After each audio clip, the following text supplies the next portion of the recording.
Hey guys, welcome to Failure to Stop Last Call.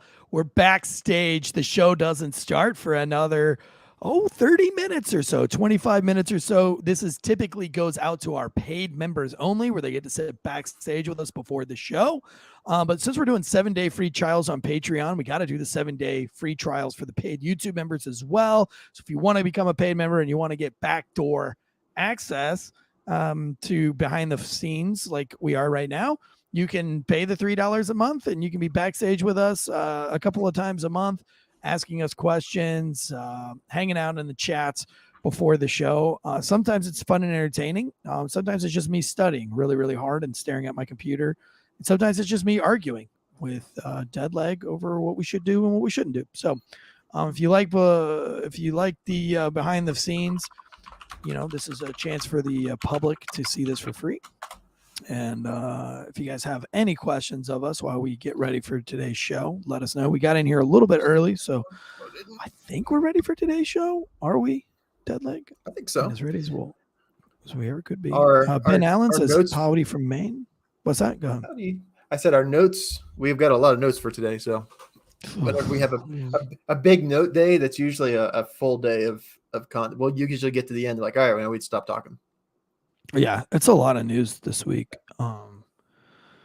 But, this is an important show because cops generally don't listen to the news, and so they have nothing else to talk about. And there's been a growing trend since I got out of the police department and started podcasting. And obviously, because I'm a podcaster, I have to be researched and I have to be in the know of everything, just like pop culture and police culture and all the cases. And I mean, dude, it's fun, but it's also like, imagine just if you were like every single day of your life, your phone's just blowing. Anytime something happens in the news, did you see this? Did you see this? Did you see this? What do you think about this? And I get these messages. The cool thing about that, the sword and the scabbard, is that the sword is, it sucks because I get my phone blown up all day long and I have to be forced to read all these things. But the scabbard, like the cool part, is that I get to see all the news like firsthand. Like I get like news that people may or may not see coming out from different states or different cities. And so I'm always in the know. But, cops and a lot of people right now are just like, I don't want to be political. Oh, I don't like politics. I don't want to be political. I think they say that because it's just easier to say that when you don't know something. But you can't have an opinion and you can't change the minds around you if you have no idea what's going on. And if you have nothing else to talk about other than the job and all you hang out with is cops, you don't really get to see the civilian perspective of life. And it's kind of where politics have become, right? All these politicians have been politicians for like 30, 40, 50 years.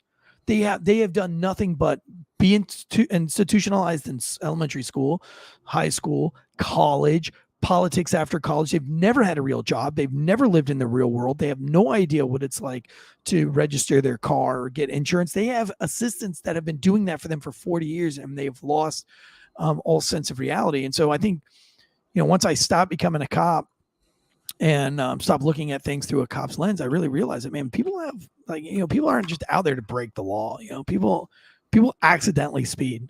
People don't have bad intentions all the time. And I think after 5 or 6 years of being a cop, you start to kind of believe that everybody's intentions are bad. Oh, you're going 16 and 35. Fuck you.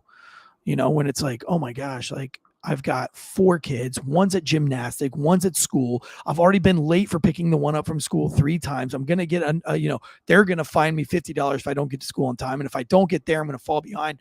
I'm picking, Peter up at baseball practice. And people just they get caught up in certain moments or, maybe their car isn't registered. It's not because they're just like, screw the government, I'm not going to register my car. Maybe their inspections are out and they can't get this certain light to go off. And just life happens. And that's what we try to do here is bring you guys a different perspective in life on Last Call.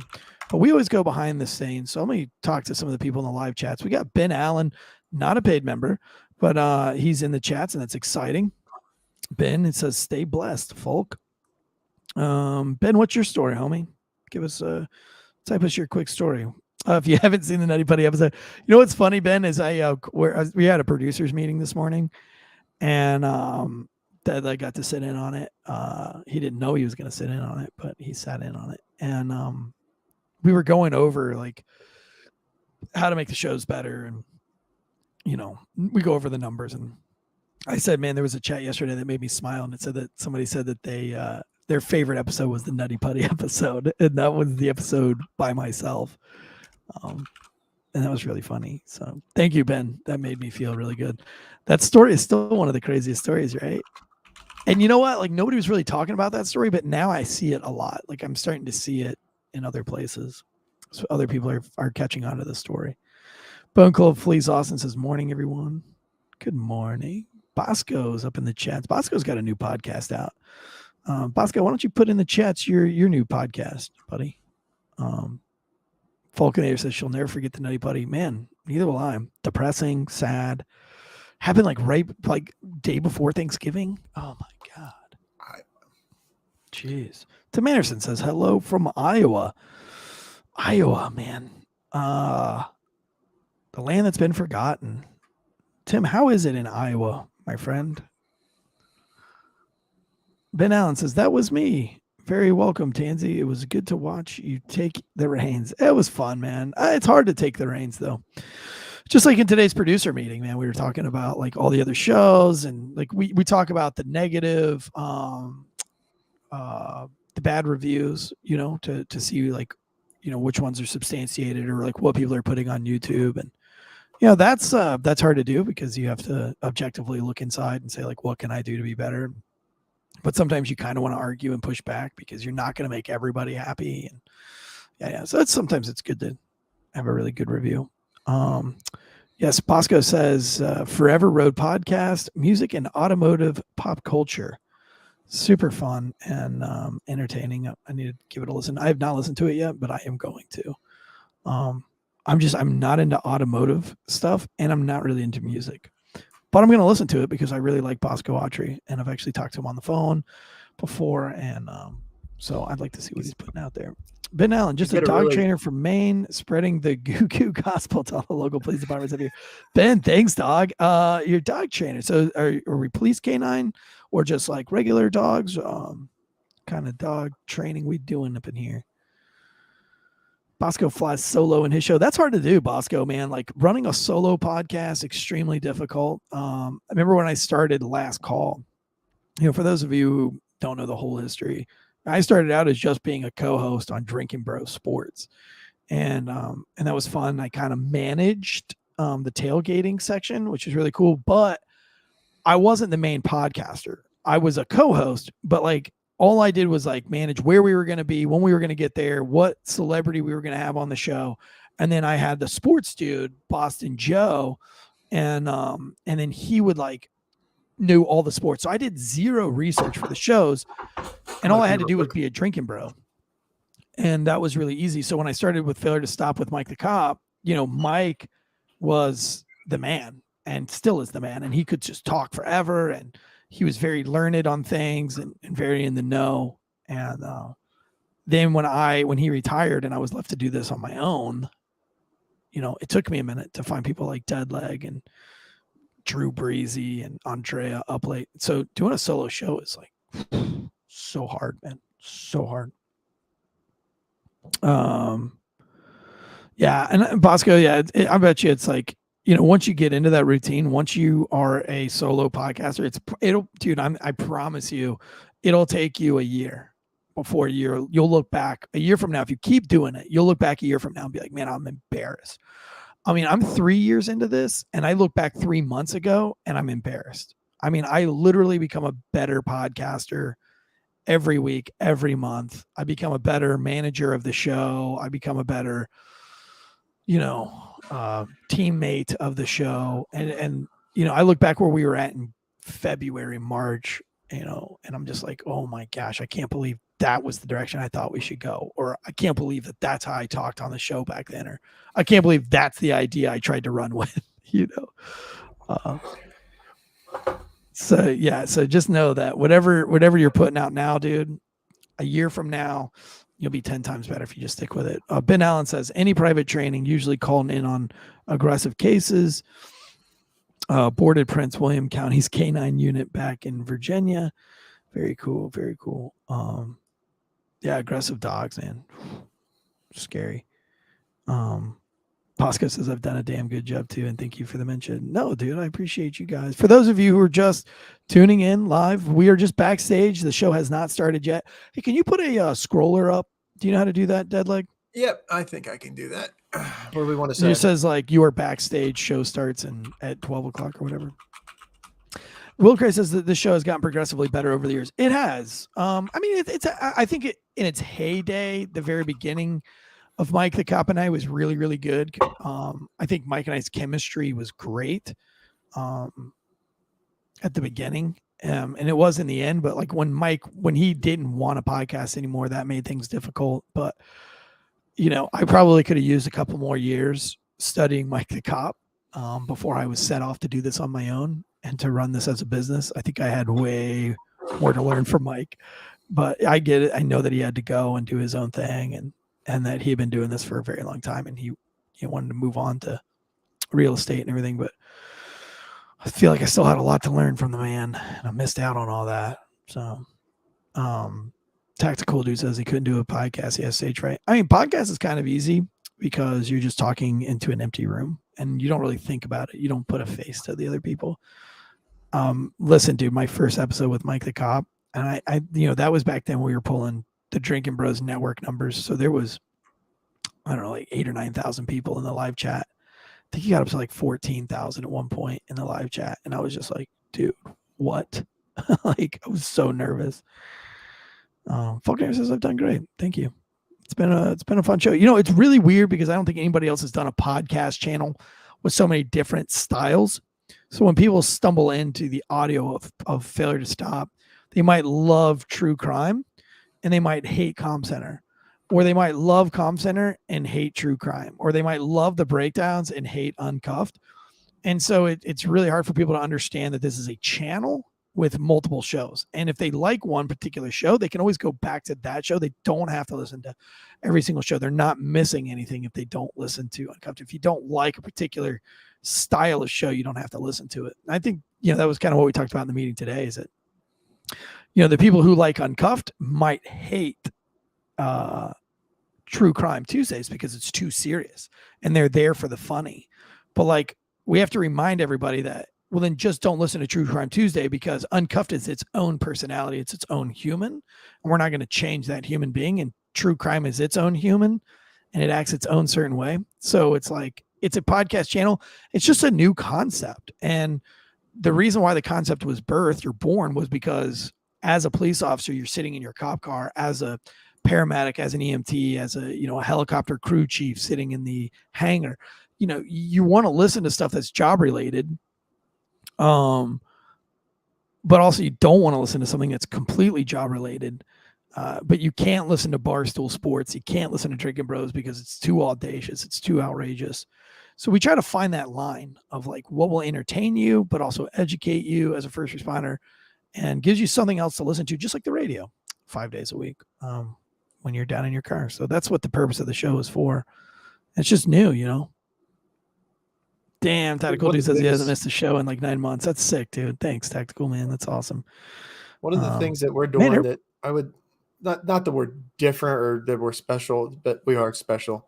That we're trying to tailor things to our audience versus tailoring things to what YouTube algorithm or what Spotify out. Like we're not tailoring to algorithms. We're tailoring to what the audience wants to hear. So we're tailoring to you guys and gals. Yeah, Bones Cold Fleas Austin says loves the podcast. May not always agree with Tansey and everyone, but it's always a gem to listen to. Personally, from the bottom of my heart, I'd like to say fuck you, man. You should listen to everything and agree with everything. No, I'm just kidding. Well, that's another thing too. I'm a C student street cop at best. The learned guys here are Deadleg. The learned guys are Drew Breezy, Jonathan Bates. Those are the people who are in the know, right? Like I am just the guy that's trying to learn. I'm trying to figure all this out. I don't have it. Drew has 29 years of experience.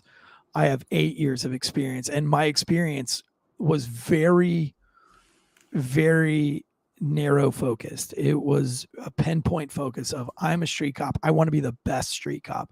I don't want to be a detective. I don't want to be a canine handler. I don't want to be anything, but I want to be a good, well-rounded street cop, which means I had to be a kind of a good detective. I had to know how a dog works and when to call the canine and when not to, and what to do on a canine track and what not to do. And I got to know what to do when I'm driving the SWAT van and when I'm hitting the doors with SWAT and when I'm writing a search warrant. And I got to know a little bit about drugs and vice. And I got to know a little bit about domestic violence and stuff. So, but I was never focused on being a particular style of cop. I was always focused on just being a well-rounded street cop. And I knew that that's not good for a 30-year career, but I also knew that I wasn't gonna be a cop for 30 years. I didn't have that kind of a passion that other people have for that job. My passion's always been in beverage, and that's why I opened up the distillery. And now my passion is actually doing this, really. I mean, I've really fallen in love with podcasting, the network, and not so much being on the microphone. I do like being on the microphone, but I like managing the channel.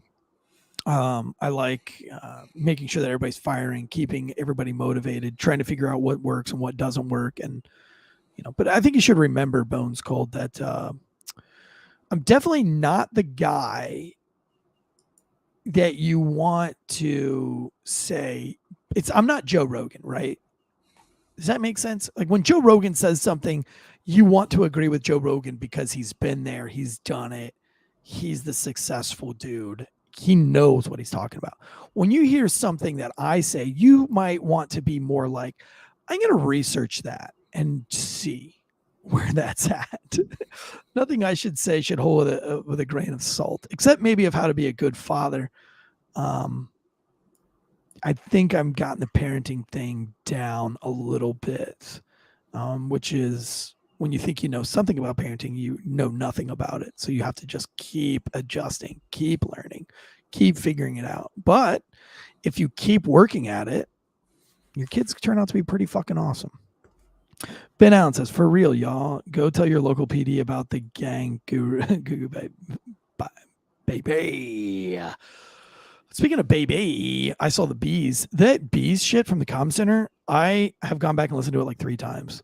That is the funniest. That was the funniest bit of banter coming out of Jonathan Bates. That dude's a genius. Extremely funny. Did you think that was funny, Deadline? He's secretly one of like the funniest people that I think we have. I know we have Jay, and Jay is a real life comedian, and he does stand up for full time. But John is funny. That was hilarious.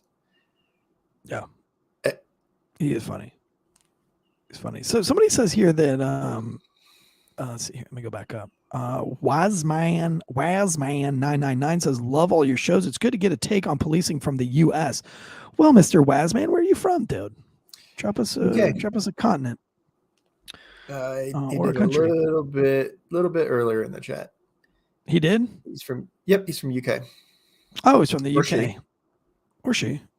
Well, Wazman would be. Huh? It's 2023. Maybe he's a Wazman, like a woman, but a Wazman. I don't know. Howdy from the UK. Do they say howdy in the UK? I guess they do, unless he's just trying to be American funny. I thought howdy was like an out west American thing. Real cowboys. Howdy. Yeah. Of course, I guess everything in the United States was probably taken from the UK anyway. So we probably have nothing original. Right? Howdy. Probably not. Bosco says, I don't agree. Tansey Joe had UFC to start and then started his podcast. People followed him. Yeah, but dude, I'm telling you, Joe Rogan is the best interviewer of all time. I don't think, London Met Police, Public Order Command. I actually, Wazman, met a woman here. She listens to the show. She was like UK's like first female detective or something like that. Or first woman patrol officer, something like that. Anyway, her stories are insane, dude. Like, they're hilarious. Because she's like by far, like she's not a feminist, but she was like treated terribly. And she was like, she would just tell me like all the stories of what the guys would like say to her. They made her wear like this big long skirt, and like it was impossible to do her job. Like, dude, it's like really funny. I mean, she loved her career. She did like 30 years, but absolutely what a funny. I'm trying to get her on the show. She's really funny, but I appreciate you listening to us from London. You know, Wazman 999 sounds like a fighter jet pilot's fighter name, nickname. I don't know. Like, he's on your tail, Wazman. Yeah, you're right. Free Thinker 3161 says Howard Stern was a great interviewer in his day. One of the greats at doing that. He really was. He kind of sold out at the end. I mean, like, he had an opportunity to press, what was it, Hillary Clinton, I believe it was, and didn't really go there. I mean, I don't know. I listened to some of his stuff like in the later 2016, 2017 era, and was just like, oh man, like, I guess he's just doing what he could. But no, you're right. He was one of my favorite people to listen to when I was a kid. Dude, I loved Howard Stern, man. Fucking loved him. I loved him. I don't hear much of him. I don't listen much of him anymore. I just don't really get an opportunity to. I really like, I still like Drinking Bros a lot. I mean, I'm a Ross Patterson fan, so. But some people are like Dan fans. Some people are Ross fans. Very rarely do you find like both fans, but I'm definitely like a Ross fan for whatever reason. I just think that, I don't know. I think he's a good interviewer. Bone Cole says, I got 7 work shifts left. Then it's off to Alaska for a week celebrating the miss as a 2nd anniversary. Sweet, dude. Freaking, I want to go to Alaska. Call sign tactical dude says, yes, you're right. That's what it was. That's the hardest thing about podcasting, honestly, tactical dude and Bosco, is when you're looking at the camera and you're trying to talk articulately, you forget words. It's insane how I can look at my computer and then look up at my camera and actually almost forget the entire sentence that I was saying before. It's wild. I forget more words trying to podcast than anything else. It's not easy. I can either read, type, or talk. I can't do all 3, or I can't do a combination. So if I'm talking and I start looking at something, I'll start reading what I'm saying. It'll just stop and I'll just start reading whatever. Yeah, somebody says Drinking Bros is not the same show anymore. Free thinker, it's really, really hard to be somebody like Drinking Bros where they started out with complete freedom of speech. Remember, they were having porn stars on that show. They were having people make like fuck on that show. They were saying the most audacious and outrageous, crazy Howard Stern style stuff on that show, which is what built their core demographic, which made them famous, But then when that whole woke like happened and YouTube and Joe Biden, dude, like all this industry, the comedy industry, the free thinkers, I mean, like, just to be able to say whatever you want, it's so bad. And when you have a show as big as Drinking Bros, that they hired people from Barstool Sports, like they hired producers that used to work for Barstool and brought them over to Drinking Bros. So they spend a lot of money on their staff. Well, you have to pay that staff. And if YouTube blocks you, and podcasts throttle you, and social media throttles you, and you start losing money to pay people, like, you start to at some point have to bend and break and then find your way through Patreon. Lucky for us, we started from the bottom and everybody started getting paid from the bottom. Like, everybody started out getting paid like $100 a month, and then $200 a month, then $300 a month, and $400 a month. It's like everybody started from the bottom here. So we're kind of growing and playing the game. But imagine if you went from making $36,000 a month down to like $6,000 a month because you've been throttled on social media and all the things. So, Drinking Bros has had a hell of a time trying to find their place. And I have a lot of respect for them and the amount of work and effort that they put into that show. It's just not easy, man. It's not easy to, especially when you have as many staff members as they have to put food on all those people's tables. So they as much as they don't want to bend and break, they sometimes have to bend a little bit. But, I mean, they're the OG, dude. They're the OG. So if anybody can do it, if anybody can pull it off, it's Ross. I know he'll never quit trying. Dan the same way, he's a smart guy, so they'll figure it out. And So here we go, guys. I'm going to go ahead and start the countdown and the clocker, and the real show starts. Appreciate you guys for being backstage with us. That was awesome. And let me see if I can go to the brand here and start the intro. All right, well, guys, we'll see you guys here shortly. That is one mammoth meatball. And by mammoth, we don't just mean cities across. Is this going to work? Oh, God. It's not working. Can you do it from your end? Just go to brand, go all the way down to video clips. That is one mammoth meatball. And by mammoth, we don't just mean cities across America force law-abiding citizens into curfew as rioters and looters burn and smash. Protesters watch their cause undermined by violent hangers-on. But I'm literally looking at my neighbors now going, I'm ready to hang them up, gut them and skin them and chop them up. You know what? My daughters aren't starving to death. I'll eat my neighbors. Yeah, it's playing. Wow. Keep the white name out your fucking mouth. Thank you for Good morning. Good morning. Why are you gay? Who says I'm gay? You are gay. Written. Glenn Beck will have his own chapter as possibly the greatest synthesizer of big ideas ever to appear on camera. There are dozens of videos and photos of Obama having flies land on him indoors at all times of year, and he'll be next to 100 people and no one has flies on him. Does anyone have a question for Santa Claus? Santa, do you have to wear a mask? When I'm in my workshop with all my elves, we all are masked up and social distancing.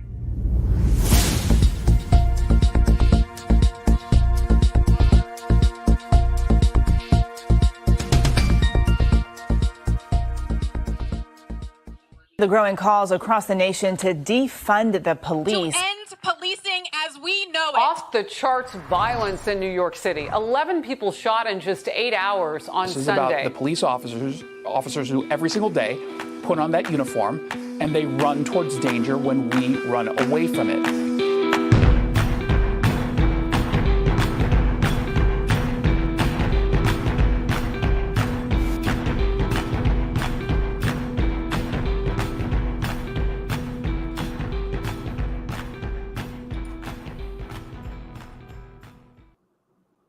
Oh, guns up, giddy up. Welcome to Last Call of the Day. This is the show that brings you all the news, gives you something else to talk about other than dead babies and domestic violence. We've been backstage for the last 30 minutes having a great time. Listen, if you're just tuning into the Failure to Stop podcast channel for the very first time, this is a podcast channel, meaning that we do 5 different shows a week, starting out of the week off with a little bit of comedy and some cop news for the first responders in the community. That show is called Uncuffed with Jay Durrell and myself, and it's all comedy. Sometimes it gets a little bit crass and crude. If you're into that kind of thing, that's our Monday nights. Tuesday nights is true crime. It's a little bit more serious with Andrea up late. If that's not your cup of tea, that's okay. You don't have to listen to it. On Wednesday, we have Last Call, which is all the other news, which is the most important show on the channel. Maybe not the most entertaining, but it gives you something else to talk about over the weekend other than dead babies and domestic violence, keeping you well-rounded as a first responder.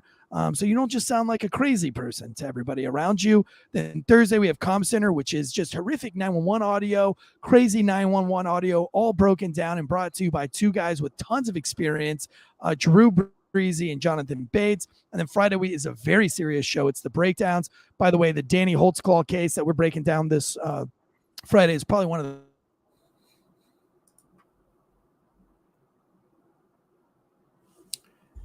His audio's cutting out. I'm not sure why.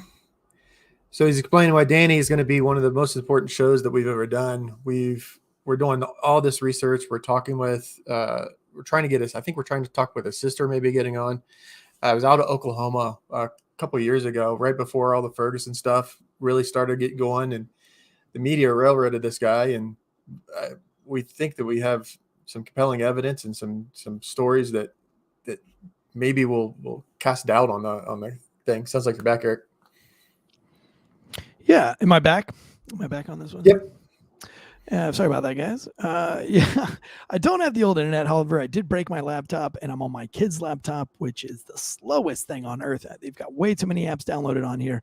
But yes, the Danny Holtz call case is just a wild case, and we'll be working on that this weekend. Today's show, Last Call, is brought to you by ghostbed.com/Wolfpack. Sleep so good, it's scary. And listen, I said there's a lot of crazy stuff going on in the news. If we all just slept on a ghost bed, it wouldn't be as crazy. You'd be as refreshed and ready to handle it. A lot of people complain these days about anxieties and all things, and I get that. And I just think we'd have a lot less of that if we all slept on ghost beds. We all got a good night's sleep. I always say that mental health always starts with a good night's rest. So start there. Start with some good night's rest, then start with some physical fitness, a good diet, and see where that gets you. Maybe save some money on some of the other ways to do it. But Ghost Bed had a huge Memorial Day sale. I think that sale is still going through the whole week, since the sale, they don't end the sale on Monday. So it'll probably go through the whole week. They got 35% off of all the mattresses, like up to 50% off on bundles, 40% off on some of the bundles. They got the adjustable base, 0% down, 0% financing. And that's if you have Tactical Dude credit.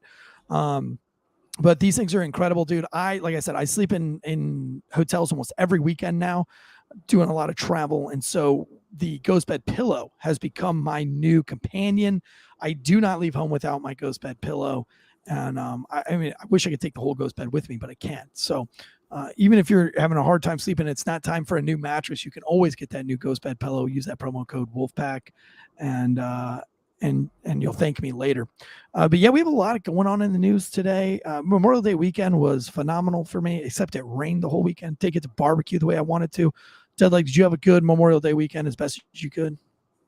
Yeah, we relaxed. We literally did nothing. We went and got stuff and barbecued out on the grill and did nothing. We ate and relaxed all weekend. Are you allowed to celebrate Memorial Day in Colorado? Is that still a thing? Yeah, I think this might be the last year for it, and they're going to do away with it. Watching an interview the other day, and this guy was trying to have a debate with a woman, and she called him an alt-right conservative MAGA dude, and he said, "Wait a minute, you just met me. Like, how are you going to go there?" And she's like, "Well, I can already tell because you have an American flag on your shirt." So if you have an American flag on your shirt, you're alt-right conservative. So pretty funny. I guess guilty. Yeah, right. I don't have any flags on, so come on, go easy on me. Yeah, we are talking a lot about UFOs today, guys. We're going to talk about Budlight sales, Target sales. We're going to talk about artificial intelligence maybe taking over. We've got just a lot going on, man. Too much to squeeze into one show. So let's go ahead and just jump right into it. I guess because everybody wants to hear about the whole UFO thing. Let's jump into the UFOs. You ready for that, Deadleg? Let's go. There's a triangle of UFOs we're seeing hovering over a military base. This was like 2 years ago. And just a bunch of Marines saw this figure. For those of you, our audio listeners who are just listening in, which is 99% of you are audio listeners only, what you have is this massive, bigger than any aircraft form of lights set together in not a perfect triangle, not a perfect circle. It's not round. It's basically like random. It really could look like random flares, except the lights are way bigger than a flare light would be, even an illumination light. And we're going to get into that here in a second. But the lights are massive, and they're almost, even though they're not in a perfect triangular, necessarily like a triangle, like a flying V, they're looking like they're attempting to be in some sort of a flying V formation. But then they linger for like 25 minutes. And then what gets crazier is that the military shoots some flares at it, and the whole thing's going to disappear without just vanish without, no clues of where it goes from there. And so this all happened about 2 years ago. Well, there was a famous podcaster that's into this kind of things. And so he spent the last 2 years just interviewing everybody on the ground. And I guess he briefed the DOD, and now that this is all, the DOD has no answers. They have zero answers. They're saying like they have no training on the books. And so like what's really cool about this case is that if it was a training exercise, the military would have came out and said it's a training exercise. But like they're like, I I mean, it could be a training exercise, but we don't know what this is.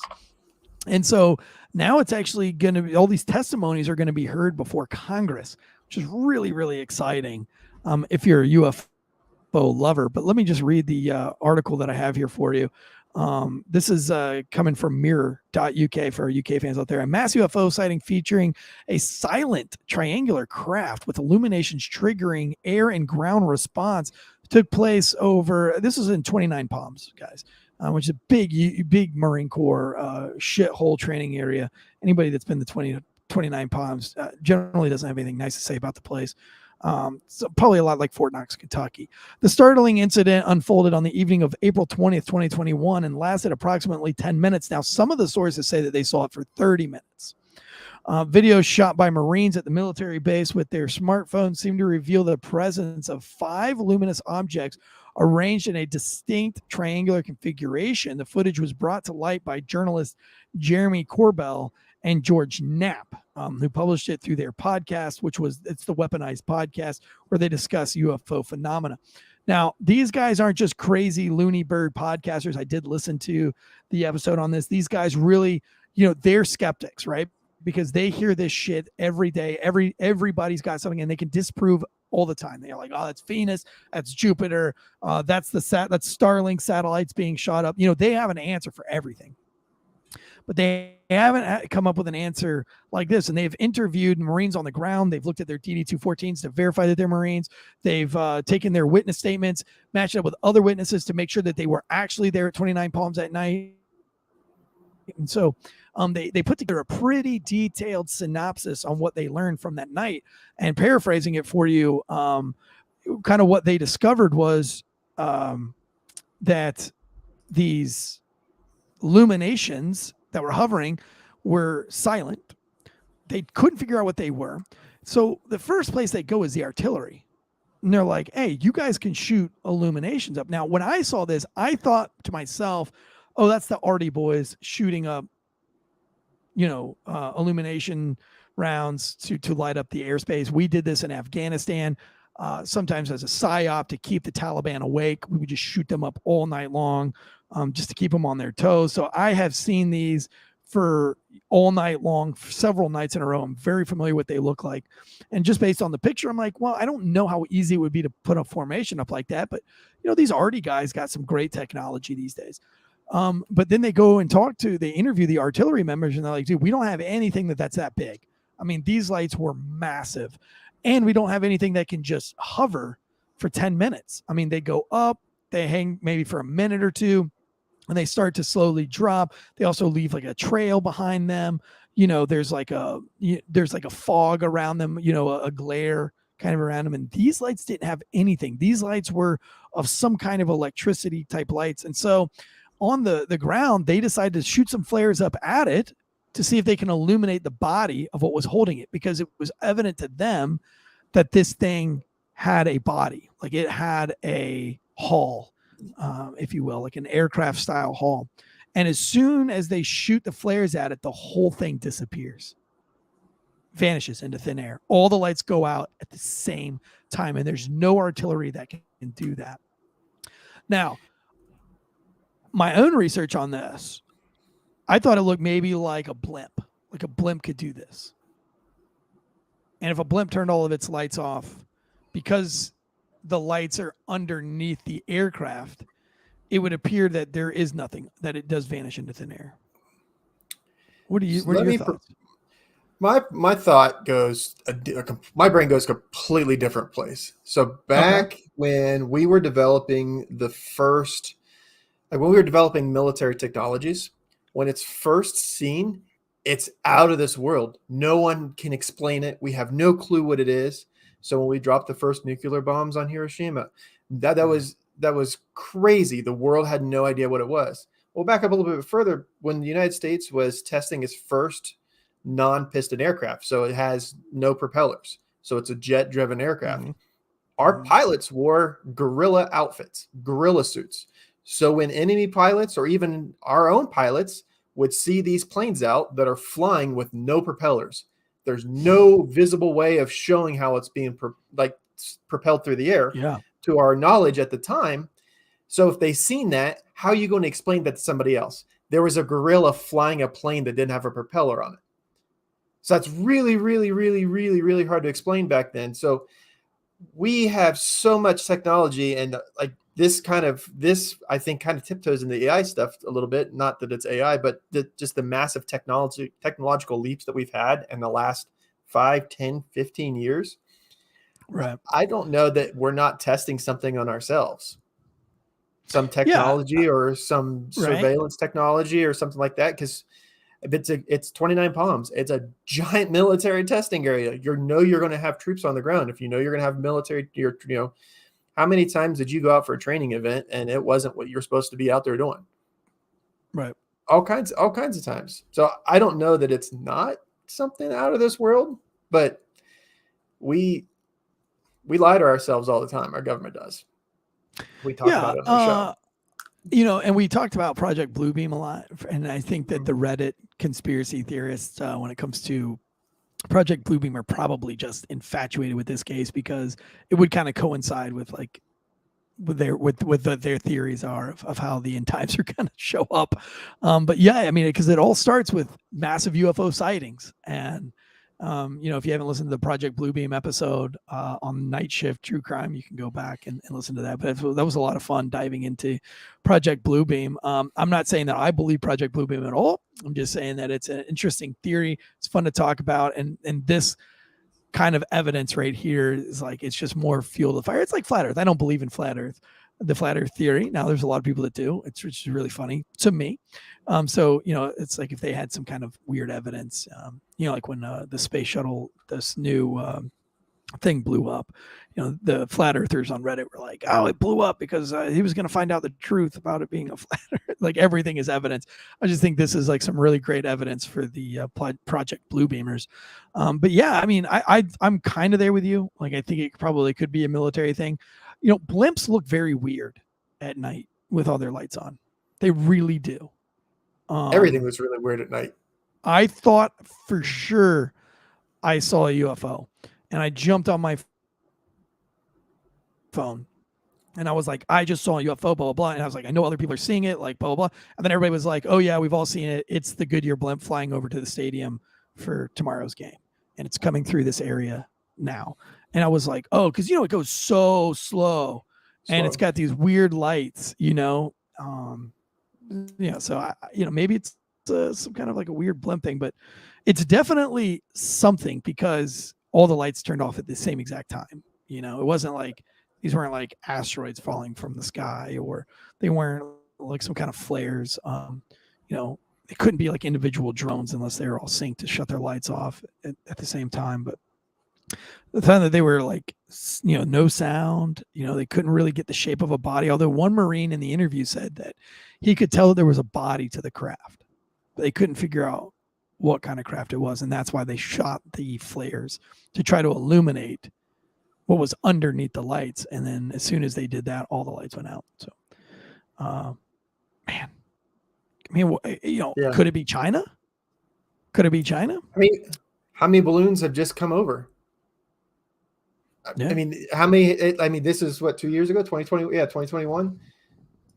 I mean, this is right during that time frame when all these balloons are coming across. So what's to say it wasn't one of those?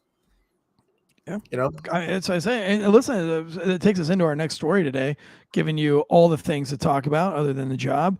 Not only do we have a new UFO sighting, but we have kind of a drone war going on between Russia right now, Moscow and the Ukraine. And if you follow the Ukraine stuff at all, remember we didn't want to give Zelensky any fighter jets at the beginning because we didn't trust, and I think Biden even came out. I don't have the article here in front of me, but you could go back and fact check it, or like you could do that if you wanted to. But where Biden himself says we don't want to give them any jets because we don't trust that they won't fly them into Russia and use them, and it'll escalate this. Now, here's my thing. If you're invading a country, why are you escalating when they try to invade you back? Like, why is that such a big deal? Like, why is everybody making such a big deal anytime Ukraine does something in Russia? I think that's like par for course. Like, that doesn't seem fair. I feel like Russia's playing dodgeball, but only they get to throw the balls. Well, is that how that's supposed to work? What's the ultimate end? What's the goal? What's the end goal here? So from Ukraine's point, they want Russia to get out of Ukraine and stop coming into Ukraine. So you can either try to push them back, or you go back to the point where you're like, hey, look, if you don't stop, we're just going to keep going. You're going to try to come to us, we're going to try to come to you. Like it's just this big escalation back and forth thing. Right. And everybody's just like, oh my gosh, they're flying into Russian airspace, and this is a huge, escalation. But I'm like, as a C student who's not a military, war strategist, I feel like from the layman's perspective, I mean, if you invite my house enough, I'm eventually going to go to your house and start jacking it up. You know what I mean? Like if you're coming over here and slitting my tires and I can't stop you from doing it, now I'm going to go and slit yours. How is that an escalation of force? It just kind of seems tit for tat. More for me, but if you're new to the news, Moscow has been hit with kamikaze drones in the city of Moscow, and Russia has vowed to escalate from here. Now, what does that mean? I don't know. Does that mean World War III? But I think it's crazy that in the same week, China buzzes one of our U.S. military aircraft in some very aggressive maneuvers. And this is all kind of barreling down at the same time. And I have seen nothing but escalation coming out of the Ukraine-Russia thing. And not to regurgitate what every news media outlet says, and that's not what this show is about, but I think it's worth talking about is where does the escalation stop? And does it stop at all? Do we end? I mean, is there an end to this that isn't catastrophic? Or it doesn't end in World War III? I really don't, at this point and this far in the game, see how this doesn't go to World War III. I don't see Russia pulling back at any minute. Doesn't seem like China is pulling back anything. But and Imperial Girls in the chat, she said I should read the Jack Carr book. Yes, I have not read the Jack Carr book, but I've had a very lengthy discussion with somebody who just finished reading the Jack Carr book that you're referencing here. What's the title of that book? If you'll put the title in here, I'll let you know. But yeah, isn't that he was educating me on it this weekend, or Memorial Day weekend, and it does really look like it predicts the war with China. It's frightening, isn't it?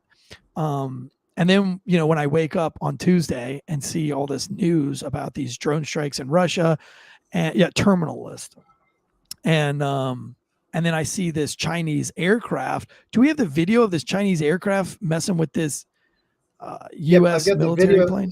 There's the video, but I have no audio from it. So what you're not I'll just hearing explain. Is the pilots going, oh shit. Yes. And these pilots what kind of aircraft are they in, Deadleg? I think they're in a C7. They're in a like a freighter plane. Okay, like a C-17 or C-130. Yeah, it looks more like a C-17. Yeah, they're a C-17. Big ass cockpit, big ass plane. They're flying super high, and all of a sudden, this fighter jet gets alongside of them. They're like, "Hey, what's he doing? Keep your eyes on him." And then he flies within like 400 feet of the nose of this plane.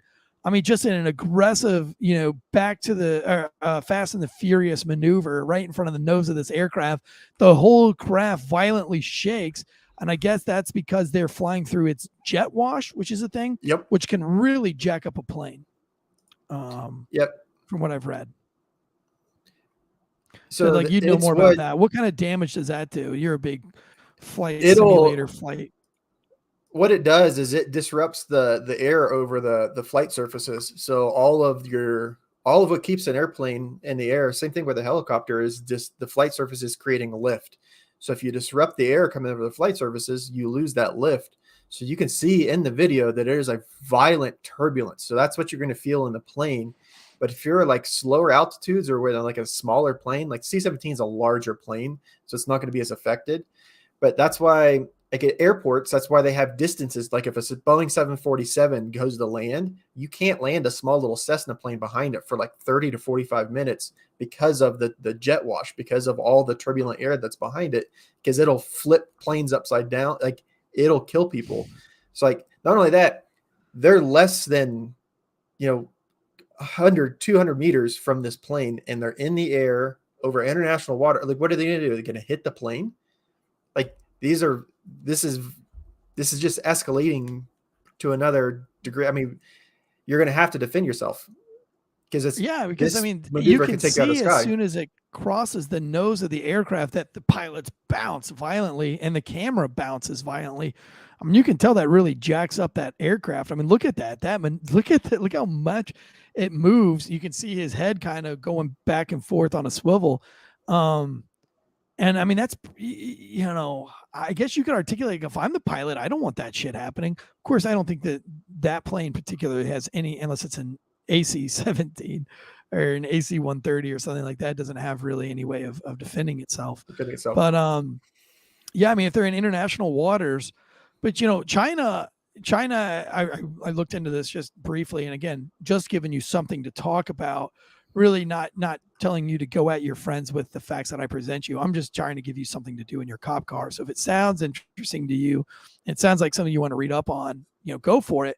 But like China's like, no, you guys are escalating because you guys are flying closer and closer to us, and you're doing more flights, and you're doing more brazen flights. And so you guys are the ones that are escalating it, and we're just going to the next level. Like, basically, you're bringing a baseball bat, so we're bringing a sword. You know what I mean?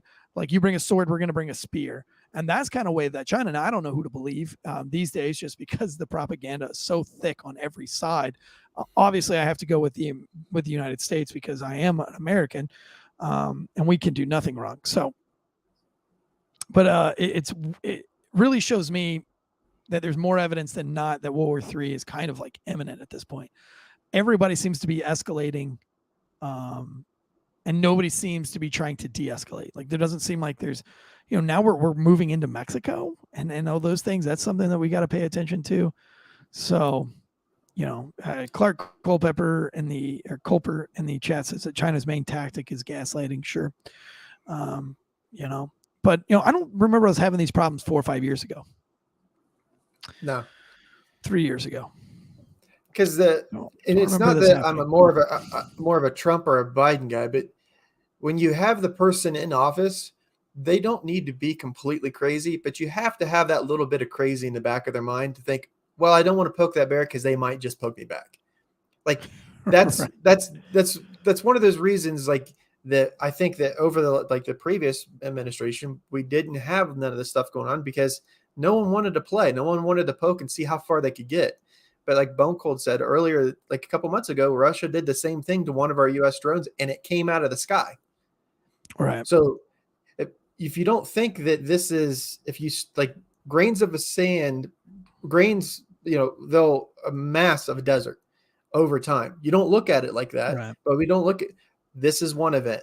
That's one event. You got these drone attacks in Ukraine. We've got all these little small things, all the balloons that are coming over the United States. These small things build up and build up and build up. Next thing you know, we're going to be in World War III, and everyone's going to be looking at each other going, how did we get here? Right. And there's going to be a group of us going, like, look, we've been screaming about it for the last 8 months. Yeah. Oh, it's bizarre. Not to be all doom and gloom either, but it's not like that's the only thing we have to worry about. And I don't know why this has become such major news. We've had to cover this 4 or 5 times on the last calls, it seems like, over the last 4 or 5 weeks. But this whole artificial intelligence thing, where it's the artificial intelligence kind of predicting that the end of mankind will come to AI.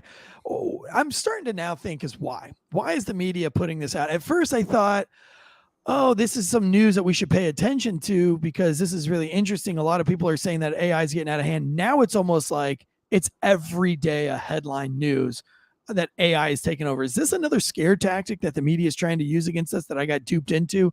Or is AI a real threat? This article comes from NBC News. It's AI risk leading humanity to extinction. So like when I see it escalate to like extinction, like now I'm like, okay, this is getting a little bit crazy. Like it went from like AI is dangerous and AI, we should get rid of AI and it's becoming too smart and it can be used for bad, to now it's gone to like nobody kind of gave a shit. And now they're like, okay, well, nobody gave a shit. Let's escalate it to extinction. And then like see if that turns some heads, While you presented this article, I found another one. Some attorney is in trouble because of using Chat GPT. I did see that too. I saw that article. Tell me about it. So he, instead of using his firm or his resources, he used ChatGPT to research for one of his clients that he's representing. And he's suing an airline, so on the behalf of this client, and they sent out all of these, this is why our client has all of this, and they cited all of these different court cases. Well, not only did the judge call bullshit on it, the other attorneys that they're suing called bullshit on it, and they're like, none of these exist. This is all made up. So they started looking back into it. Well, he gets called in front of the judge. So the judge goes, hey, you presented stuff that was not, this is fraud. This is just totally made up. It's not factual. It's not factual. So they call the judge calls the attorney in front of the judge. I can't remember. There's a specific term for it, but they have to answer for what they're being accused of.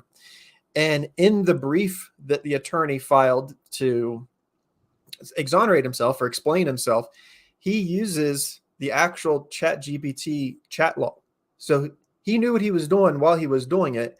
And to cover his bases, he asked ChatGPT, is that true? And it said, I apologize for the confusion earlier. Upon double checking, I found that the case Varga versus China Southern Airlines Company Limited, 925 F3D 1339, 11th Circuit Court, 2019, does indeed exist and can be found in legal research databases such as Westlaw and LexisNexis. I apologize for the inconvenience and confusion of my early responses that may have caused. So this is what this attorney is using as his defense. That when he signed these, so the big problem with this is when he filed these documents in support of his claim, when you're filing those documents, there's a lot of things that when you sign, you're signing for a lot of things, that those documents are true, that you researched them, that you read them, that this is presented in factual information. There's a lot of things that you're signing to. So when he signed to that, and he knew that he was lying. Not only that, his explanation to it is like, look, this is what I did. So we have an attorney who filed motions in court with using ChatGPT AI, and it's coming out. It's like already it's in court. Already attorneys, like we talk about, when is this going to be a problem? Well, we have a problem. We have it using for this. So where else are they using this for? And if the media is talking about this, we always ask, is this gaslighting or what are they not talking about? And not completely transition to the next, but they're not talking about the FBI director, not talking answering the Congress. They're not talking about this, spending bill getting pushed through in the middle of the night. They're not talking about those two things, but they're talking about the ChatGPT. Right. Somebody in the chat's Bone Cold Fleas Austin says, on August 29th, 2027, the AI chatbot became self-aware, viewing humanity as a threat to its existence. Chatbot launched every nuclear missile at the U.S. arsenal. The day is known as Judgment Day. Yes. I often do think about Terminator. I've actually thought, we watched Terminator with the kids, and I thought, what about instead of them sending back, Sarah Connor or sending somebody back in time to get Sarah Connor, what if they just went back in time and invented artificial intelligence earlier to let us know, and made movies like Terminator to give us warnings, thinking that would work. But those are just thoughts that Eric has laying on his ghost bed before he's lights out. After the nuclear fire that killed over 4 billion human beings, the survivors faced a new nightmare, the war against the machines. It's going to be a great movie. Fortunately, we're all going to have to suffer through it in real life, and that's going to be terrible. But yeah, this whole chat GBT thing, I understand that AI can be used for bad. And I think it's more or less hey, can we do this? And there's that fake voice that, sounds like Tom Cruise.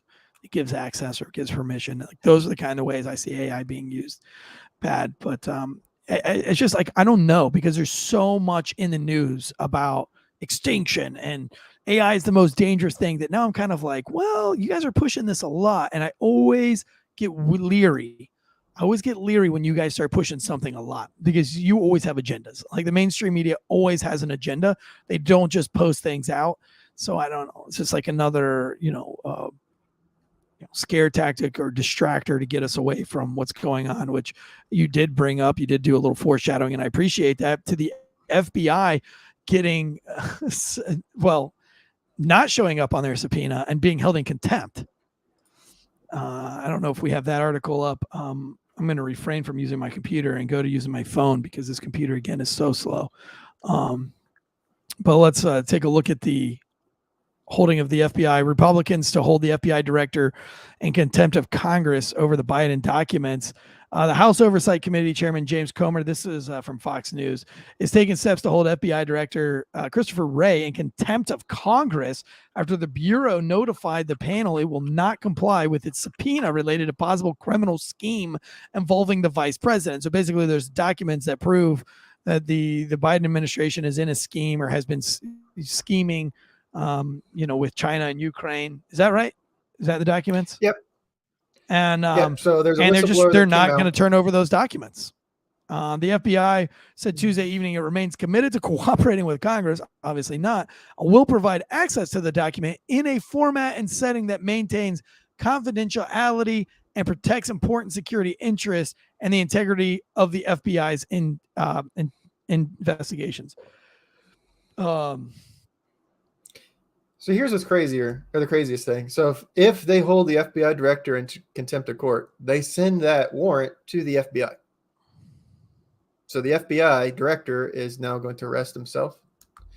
But this is just another, I mean, if it's not damning, you need to let it out. Or you need to start redacting stuff, but you have a whistleblower saying that the sitting president is involved in corruption, and there's documents that we can prove it.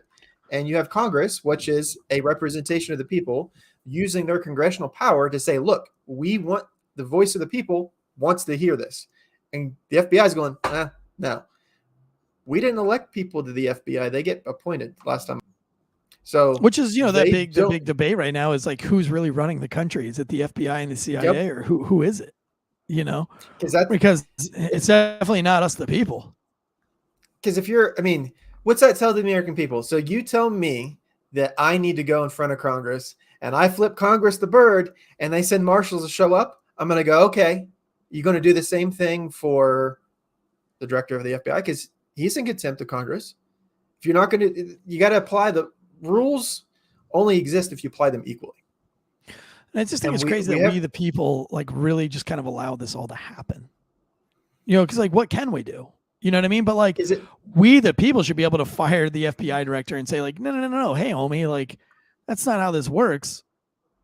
If you're going to backdoor all this stuff, with the whole Russia collusion things and the mismanagement of warrants and wiretaps and all these other things, like, I mean, we, the people, should know who was fired, when they were fired, and how they were fired. It's funny whenever a cop fucks up, just a low life, like, bottom of the barrel street cop screws up. I mean, we know what Jimmy works out at. We know what church he goes to. We know what, his whole history. We know how many complaints he's had. But, when one of these FBI directors or one of these FBI guys at the top, when they screw up, we don't even get to know their fucking name. Yep. We know nothing.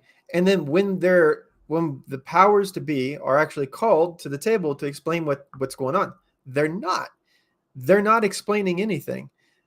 We know we have the receipts for a lot of the stuff, which Biden is saying, no, I'm not involved with my son. Well, we have receipts. We know it. We have the emails from the laptop. So you're lying. You're lying about it. So what's going to be done about that? Then we've got this information here. The FBI director is just not going to. So who gets do we all just get to pick what laws we're going to follow? Or are we in an anarchy state now? And we're just going to pretend what we want to do. And then the FBI and everybody else is just the Gestapo, and they're going to go out and arrest and put people in prison they just don't like. How far are we going to take this? That's the lines that we're crossing. And a lot of these things that we're going, you can't undo some things. You can't unsay some things. You can't unsee some things. We're headed down a very, very bad path in our own country. And then globally, we're knocking on World War III at the same time. Bone Coldfleece Awesome says, we the people voted for Biden. Imperial Girl says, we the people voted for Fetterman. I don't really have confidence in we the people. A lot of funny stuff in the chats here going on. It's just fun to bring this up on Last Call because I like to see what the people have to say about things like this. We got another one here that says Epstein isn't dead. He is running all the behind the scenes. It's also, right now, Wasman999 says in March, Elon Musk and 1,000 others signed a letter to ask AI development to be halted. Yeah, that's going back to that. Because Wasman, you're in the UK or whatever, you get to kind of get a look into what's going on in American politics. But really in the last 3 or 4 years, American politics has been right on par with actually Canada. We used to all sit back and laugh at Canada's politics and laugh at Canada. And now it seems like we've been like, hey, those people we always laugh at and make fun of, let's try to do what they're doing. It's like every media outlet watched The View and watched everybody make fun of The View, the TV show, for years and years. And nobody took The View seriously. And now all of mainstream media is like, you know what, we should do what The View does. Just say ridiculous crap. And even though The View's never gotten really great ratings, but somehow manages to stay on TV.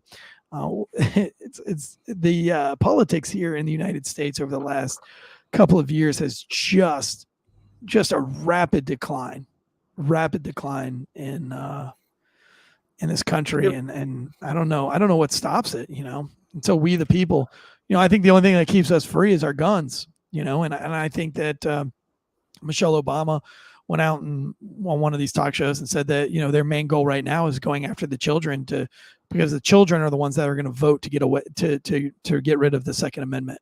And that's been the whole battle in the last few years is getting rid of guns. And I know, and it's hard to look at these mass shootings because you empathize with the victims of these mass shootings. But at the same time, if you're a real free thinker, you have to kind of, at the top of your brain has to think, well, listen, the only thing that makes us different from any country in the world is that our freedom cannot be taken away because we have guns.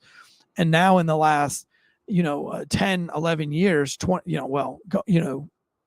15 years, if you want to go back, there's been a real concerted effort into getting rid of our Second Amendment. Why? We didn't have a problem with the Second Amendment up until Columbine, up until 1999. What changed? What happened in 1999 that made school shootings and mass shootings a thing in the United States? What changed in that 1 year? Before that year, I'd never heard the word mass shooting, never even thought about a school shooting, never even heard of a school shooting until 1999. What happened in that 1 year of 1999 that all of a sudden, all we hear about is getting rid of the Second Amendment and another mass shooting. And so you kind of have to question these things of what is causing these things? What's the bigger picture? Is there a bigger picture, or are we just crazy? I don't know.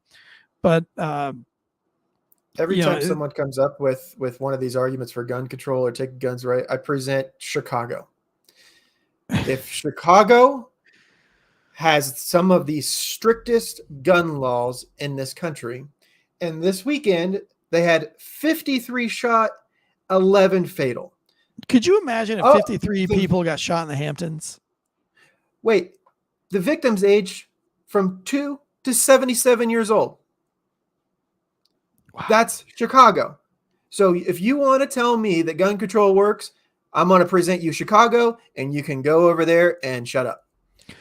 Well, murder's illegal. And I live just outside of Raleigh, North Carolina, in a very southern area. Maybe the home of the South, really. The Civil War was fought in my backyard. Literally, the stream that I live on, the creek that I live on, was the North. This is where they camped out, and it became a Boy Scout campground before it became where I live now. And I found a holster down there. I've found some old coins down there. I mean, if you're a guy that's into the whole metal detector stuff, my creek is where you want to go. So I live in the backyard of. I am in the deepest South that you can kind of get into, and everybody here has a gun. Every single person, poor, old, young, doesn't matter. Everybody in this town has a gun. You can go to Walmart and you could count 15 open carry guns on somebody's hips inside the Walmart. I don't know that we have more than 2 or 3 shootings a year here. Because they're going to shoot you back. What separates us from Chicago? Why, if everybody here has a gun, but nobody's killing each other, what makes Chicago a place where people want to kill each other and use their guns violently? I don't know. I don't have the answer. I'm a C student at best, as I always say, but I do think it's interesting that 1999 was the turnaround for that. And I think it's interesting that there's a real concerted effort. Well, what's the point of delegitimizing the police, which is why we had to start this show to begin with? What was the purpose in that? Starting in 2016, America was breaking records, was breaking numbers on how safe it was, and gun violence was down, murders were down, rapes were down, everything was going great. How come 2016 we just decided to flip the script and change everything we're doing to now being up, over 20% across the board on violent crime as a whole in the country? What changed? What made us want to go backwards? I don't know, but it seems nefarious. Does it not? Yeah, there's one way that, because my thing with everything is I always go, follow the money and you'll find the source. And you ask, how do we make change, or how do we change? I'll show you how we make change. Budlight has lost 29.5%. And Target is beating them in percentages. Target's lost over 10 billion. They've lost $1 billion a day for the last 10 days. 10 days. So if you say follow the money, though, that doesn't make sense. Like,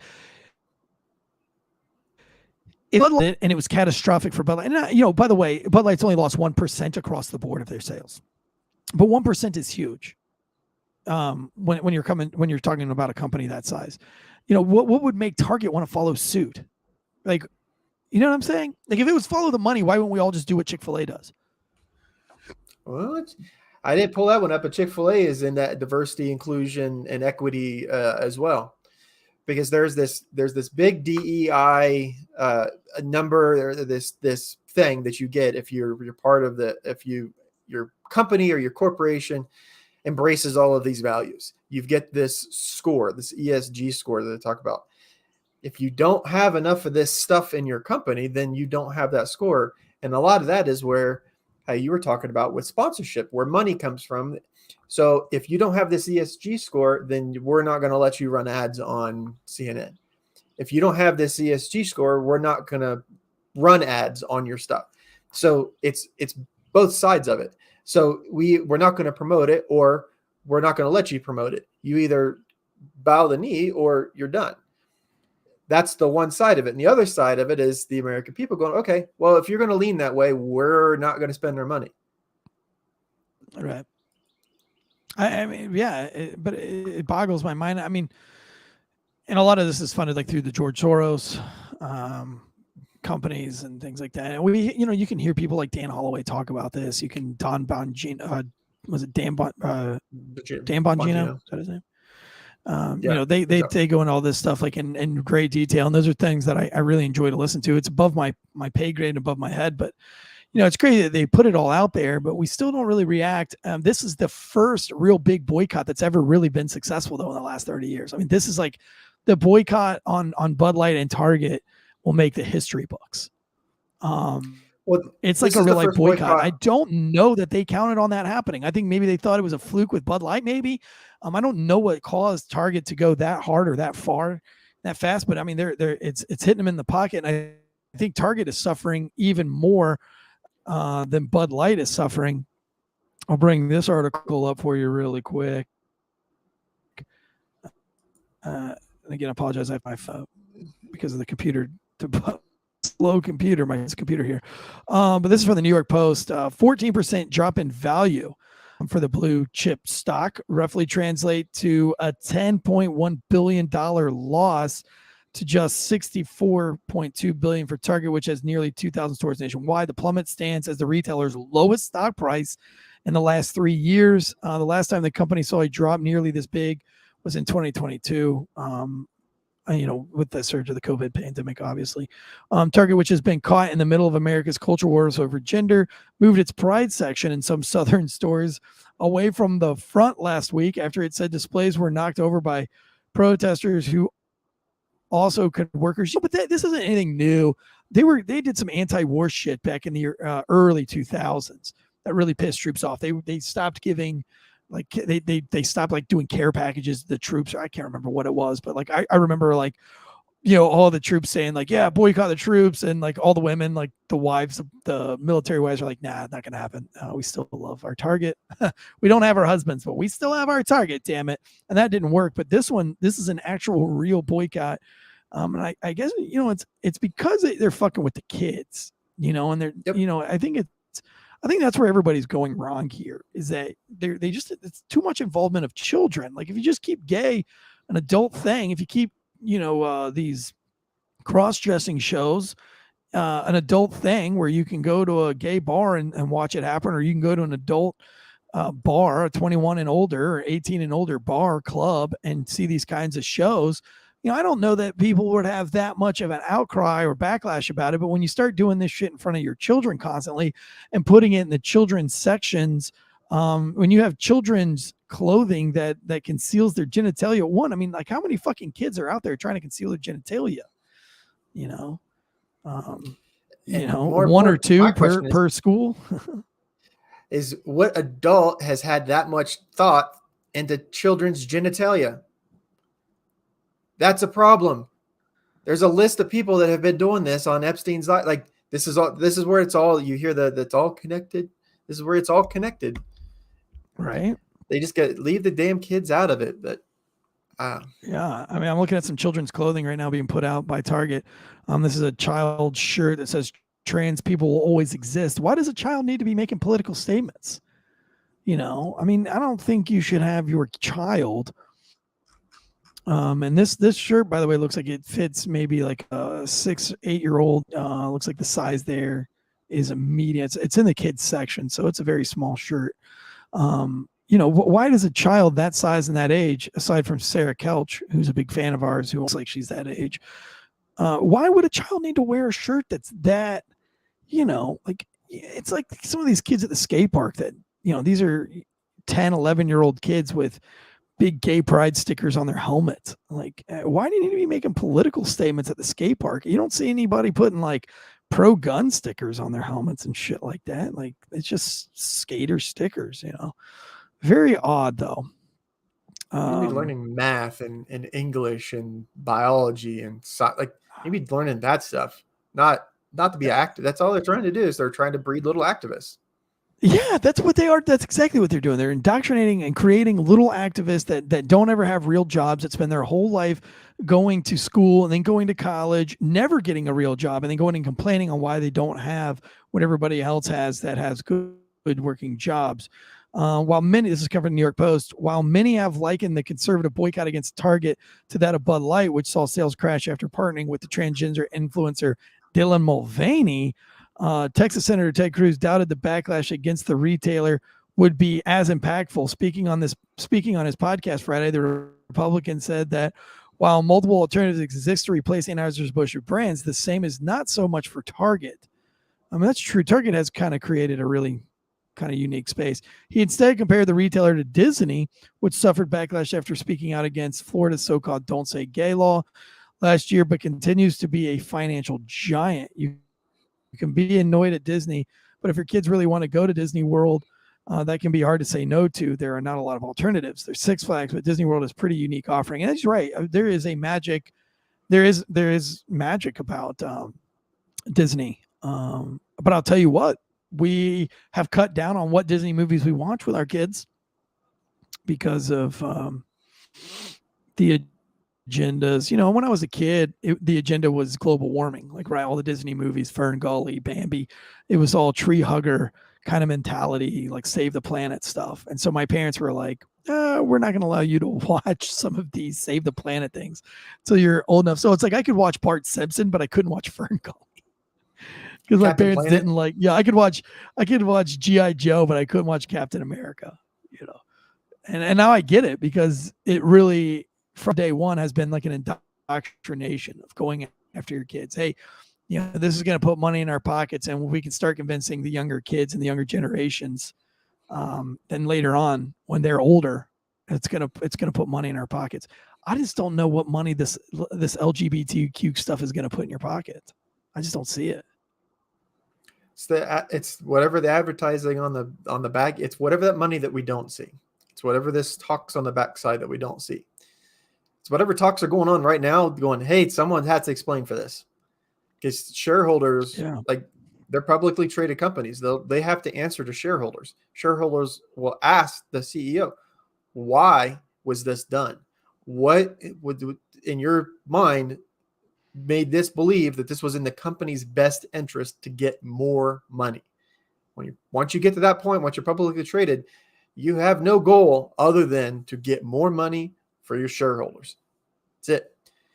You can do whatever you want on the backside, but at the end of the day, the only thing you're responsible for is those shareholders and making sure that they're happy. Because if they start pulling their money, then you have no job. You have no Target. You have no Anheuser-Busch. Over time, like $10 billion, that's a lot of money. Like we talk about the podcast going from like $30,000, $40,000 a month down to like $3,000 or $4,000 a month. Imagine losing $1 billion overnight. Now we're going to do that tomorrow night. We're going to keep doing that for the next 10 days. You lose $10 billion. Like the Budlight stuff, we're about a month or so into that. So we're about a week into Target. So if you just say that's going to track out for another month for 30 days, that's $30 billion. Let's call it 20, 25. Like there's an impact there. The people, the American people are making their voice heard. Well, the long lasting impact of Budlight, they thought that this was just going to go in a week, but I mean, as you see the pictures on Memorial Day weekend, I saw it for myself. Budlight was full. All the other beer was scarce and people were buying it up, but Budlight, nobody was touching it. I was at a baseball game, a minor league baseball game, and the Budlight line was completely empty, and the Yuengling line was around the corner.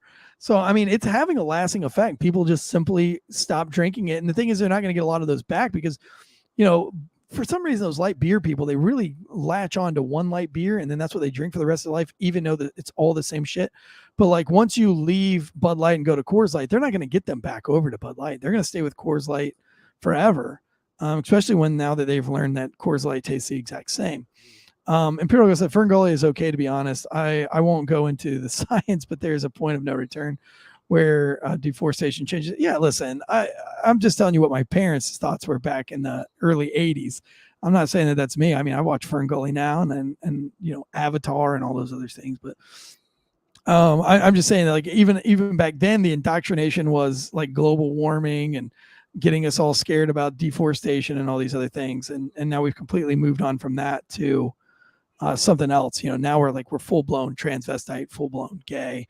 And I don't know, maybe the point was just like the escalation of indoctrinating kids. I don't think you should be putting agendas into kids' minds. Just make entertaining cartoons and just make them entertaining. And I don't know that Ferngully was Disney or not Disney, but if you can remember every show back in the day, every major hit, it all had to do with environmental science. Free Willy, Dumbo Drop, Ferngully, Avatar, Rescuers Down Under. What are some of the other ones there, man? Like all of them had to do with Save the Planet. All of those, the gorilla ones, moving the gorillas from the forest. I mean, they definitely went through a phase of the 90s where it was all about saving the creature. I'm not saying I'm against that. I'm just saying that like there was definitely agenda going on in the 90s to indoctrinate kids, and whether it's good or bad. I mean, like I said, maybe it's for the better because I love Shamu, and I was a big fan of the Blackfish documentary and freeing the Shamus and stuff like that. But I'm just saying, like all the movies. What was the one with Mimi Siku? I don't even know if that was it. It was Tim Allen. That was a great movie, by the way. Super funny movie, but even it, making fun of corporate America, which, hey, listen, I'm a fan of. Like, I don't like corporate America. I don't understand how people live in big cities. I'm not a big city guy. I'm actually doing a whole Patreon episode on that, about like, why do people want to live in big, giant cities and not listen to anybody that lives in the country? I've been born and raised in the country, lived in the cities for a very minor amount of time. And I just thought to myself, wow, there's no way I could do this. I just think that there's just not enough freedom. And I think people have gotten so used to sacrificing freedom for luxury that they kind of lost sight on what real freedom really is. I encourage some people to just get outdoors, man, and go enjoy true freedom. But Anyway, like I said, C student at best, just giving you guys something else to talk about. This has been another great episode of Last Call, and we are getting ready, gearing up. We have so much work to do for Friday. That Friday show, the Friday breakdown, is just going to be something that you should all listen to. It's going to be another one of those debaters, man. Like, did this guy do it? Did he not do it? What does the evidence show? Whose evidence is clear? It's one of those things that it's going to be maybe highly debated. This is just to give you a little bit of foreshadowing. I saw this case go down in 2014. I was a young officer, younger officer in 2014. And I remember watching the trial and seeing this. And before at that time, everybody was against this cop. There wasn't one person. He was a lot like Uvalde. There wasn't one person that was on the side of this cop. But I was like, wow, that doesn't line up. That doesn't sound credible. That would almost have to be a perfect shitstorm, which it could very well may be, but I mean, it would be something to look at. And now we fast forward nearly 10 years later, and now that the emotions of the case have calmed down, you're starting to see a lot of evidence and a lot of the trial stuff's, people have had some time to go through it. And now some really big popular players. Now, listen, I talked to Drew Breezy about this months ago, and I said, maybe a year ago, I told Drew Breezy that my goal in life was to do an episode on this. Since I've said that, there has been two other people way bigger than me that have come out and done some really great investigative journalism on this. It's actually kind of proving exactly what my thoughts were in 2014. And again, I don't want my feelings to determine the outcome of this case, because I know just because you feel something doesn't make it true. There has to be evidence that supports what you feel, and you've got to be objective, and you got to look at the evidence that goes against what you feel. So I've really spent the last 2 weeks that we've been preparing for this case listening to the other side of the story, listening to the side of the newer sides of the story, looking at all the evidence objectively, and I'm going to try to put it all out there for you. And it's just one of these things where it's like, if I'm wrong on this one particular thing, then it could cause the case to go. For instance, I feel like, and I don't know the detective, but I feel like that this detective probably has something in her past, and I'd like to know what the past is. And I actually have dove into this, and so I'm going to present you with the past of this detective, and then you'll see whether I was right or wrong. But it was like, I feel like this detective had a headlights on and didn't look anywhere but where the flashlight was shining, and didn't look outside the box, and had an agenda. And again, I'm not going to give away the whole show to you, but we're going to go through each step of this investigation and each step of the case. And at the end, I'll leave it up for you to decide whether this man is guilty or not. And but it is just a massive case. If any of you don't remember Danny Holtzclaw, you're going to think I'm crazy right now. You're going to go look at the headlines news, and you're going to say, there's no way, Tansey, there's no way in hell that you have any grounds to stand on. How dare you? I'm not going to follow this show. You bleed blue, and you're just trying to take the backs of the cops. Guys, if you go back and objectively listen to this show, I'd prove you wrong time and again. I said that Derek Chauvin should go to jail for 7 years. If you hear what you only want to hear, then maybe. But if you listen to everything that I say, and you don't try to just pick through with a fine tooth comb, I think you'll see objectively that I'm trying to find the truth to these answers, and I'm not just taking this guy's word just because he's a cop. I really do think there's a lot of evidence that needs to be looked at in this case. And I can show you other cases, where, some of these true crime podcasters, man, they just want these people to be innocent. And so they go one way and they try to sway evidence, and I'm not trying to do that with this case. I really am not trying to say, like, I want this guy. I don't care. I don't know this guy. He's Asian. So there's no like race thing going on there. If you wanted to blame me for just wanting to have a white guy be innocent of this, he's not. I don't think he's a white guy. I don't know this cop. I don't know Oklahoma City cops. I hate rapists. I hate bad cops more than anything in the world. And so I have no problem shaming. And if I'm wrong on this case, but there's no evidence so far that has come out that makes me say, okay, all right, yeah, you're right. This guy's a piece of shit. Let's go. But I think you guys are all going to, when you look at this case very objectively and you see all the information I bring forward, I think you're all going to go, oh, wow. Oh, yeah, this is exactly kind of how Kyle Rittenhouse happened. but unchecked. Mastrada. I mean, unchecked. It's not the exact same, but it's the media. It's things getting way out of, like, objectively, if you look at things, you're going to go, how did it get to this point? And I think it's only because it had to do with rape and sexual allegation. I think it's like, that's so foul and it's so bad. It's almost like pedophilia. It's like, fuck it. Like, I don't even care. Like, obviously there's something there. So like, let's just get rid of this guy. And I think that's kind of what played into it. Plus there was this black versus white thing. And it really was, because it was black homeless women versus this guy. This guy has all the traits of a toxic white dude.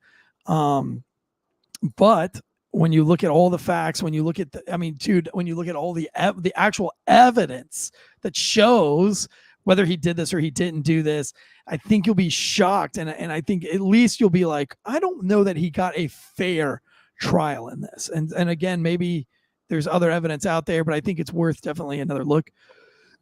So we are going to be deep diving that on Friday, and you're going to want to be there for it. Study up on the case if you want to before then. If you want to have more of an opinion, I do want to take a moment to shout out everybody in the live chats that's been with us, even though that we were backstage. We're doing a 7-day free trial on Patreon. So if you want to get some free access to Patreon, you're more than welcome to do that. I'm also doing a 7-day free trial of the paid YouTubes, where we're doing some backstage stuff to show the non-paid members kind of what goes on behind the scenes and what they get. Now, this last call show is usually only for the paid members on YouTube's, and that goes out every Wednesday, and then it goes the following day to podcast to everyone, but they can't see it. And so if you want to see this show, if this is something that excites you, then you need to become a paid member on our YouTube so that you can see the show, and hang out with us in the chats before the show, and kind of get your time with me before the show, because I engage all of you guys before the show. And Imperial Girl says, is this the Ferguson stuff? It happened right at the same time as Ferguson. Yes. But this happened in Oklahoma, and Oklahoma City. So, yeah. So for, Armory Knight is new in here. Looks like they're chiming in. Bones Cold, Tactical Dude, Bosco. All you guys, thanks for tuning in to Last Call of the Day. We'll be here with you tomorrow for John's Comm Center, and it's going to just be a phenomenal Comm Center as always. And then I think next week, Drew's out of town, so I don't know what's going on for Comm Center. I don't know who they're going to have if Jonathan's going to have a special guest, or if I'm going to be making a guest appearance on there, or somebody else's. I don't know, but it should be exciting. It's always fun when you have a substitute teacher. You never know what you're going to get. You don't know what you're going to get next Friday. Could be Mike the Cop. Could make a return. Who knows? I don't know. I don't even know. So we'll find out soon. But until then, guys, guns up and giddy up. As for myself and Deadleg, this has been Last Call of the Day. Got to be well-rounded. Be safe. Stay strong. We'll see you guys tomorrow.